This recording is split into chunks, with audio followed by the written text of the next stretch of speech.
50 നോമ്പിലെ ഓശാനയ്ക്ക് മുമ്പുള്ള ഞായറാഴ്ച എന്നത് വലിയ നോമ്പിൻ്റെ അവസാന ഘട്ടത്തിലേക്കും കർത്താവിൻ്റെ പീഡാനുഭവ സ്മരണകളിലേക്കും നമ്മെ എത്തിക്കുന്ന സുപ്രധാനമായ ഒരു ദിനമാണ്.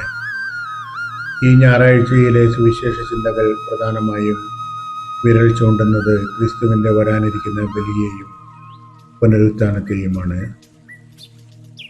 ഗോതമ്പുമണി നിലത്ത് വീണ് അലിഞ്ഞു ചേരുന്നില്ലെങ്കിൽ അത് അതുപോലെ തന്നെ ഇരിക്കും. അലിഞ്ഞു ചേർന്നാലോ അത് വലിയ ഫലം പുറപ്പെടുവിക്കും എന്ന കർത്താവിൻ്റെ വചനം ഈ ദിനത്തിൻ്റെ കാതലാണ്. നമ്മുടെ സ്വാർത്ഥതയും അഹങ്കാരവും മണ്ണിൽ വീണലിയുമ്പോഴാണ് നമ്മുടെ ഫലങ്ങൾ നമ്മുടെ ജീവിതത്തിൽ ഉണ്ടാകുന്നത്. സഭാ പാരമ്പര്യമനുസരിച്ച് പലയിടങ്ങളിലും ഈ ഞായറാഴ്ച പള്ളികളിലെ കുരിശുകളും രൂപങ്ങളും വയലറ്റ് തുണികൊണ്ട് മറയ്ക്കുന്ന ഒരു പതിവുണ്ട്. ഇത് കർത്താവിൻ്റെ പീഡാനുഭവങ്ങളുടെ ആഴത്തെ ധ്യാനിക്കാൻ നമ്മെ പ്രേരിപ്പിക്കുന്നു.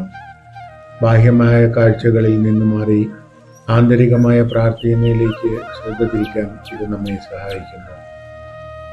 ഈ ദിനത്തിലെ മറ്റൊരു ചിന്ത ലാസറിനെ ഓർപ്പിച്ച അത്ഭുതമാണ്. മരണം അവസാനമല്ലെന്നും ക്രിസ്തുവിൽ വിശ്വസിക്കുന്നവർക്ക് നിത്യജീവൻ ഉണ്ടെന്നുമുള്ള വലിയ പ്രത്യാശയാണ് ഈ ദിവസം നമുക്ക് നൽകുന്നത്. നോമ്പ് അവസാനത്തോടടുക്കുമ്പോൾ നാം നടത്തിയ ഉപവാസങ്ങളും പ്രാർത്ഥനകളും നമ്മുടെ സ്വഭാവത്തിൽ എന്ത് മാറ്റമാണ് വരുത്തിയത് എന്ന് ചിന്തിക്കേണ്ട സമയം കൂടിയാണിത്. മറ്റുള്ളവരോട് ക്ഷമിക്കുവാനും മറ്റുള്ളവരെ സ്നേഹിക്കുവാനും നാം പഠിച്ചോ എന്ന് സ്വയം ചോദിക്കേണ്ടിയിരിക്കുന്നു.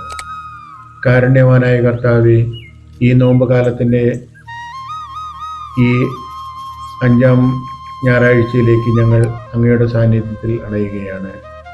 മണ്ണിൽ വീണലിയുന്ന ഗോതമ്പ് മണി പോലെ ഞങ്ങളുടെ പാപങ്ങളും ദുശീലങ്ങളും വെടിഞ്ഞ് അങ്ങയിൽ പുതിയ മനുഷ്യനായി ജീവിക്കാൻ ഞങ്ങളെ സഹായിക്കണമേ. വരാനിരിക്കുന്ന പീഡാനുഭവ വാരത്തിൽ അങ്ങയുടെ കഷ്ടാനുഭവങ്ങളിൽ പങ്കുചേരാനും ഉത്ഥാനത്തിൻ്റെ സന്തോഷത്തിൽ പങ്കാളികളാകുവാനും ഞങ്ങളെ യോഗ്യരാക്കണമേ. ആമേൻ.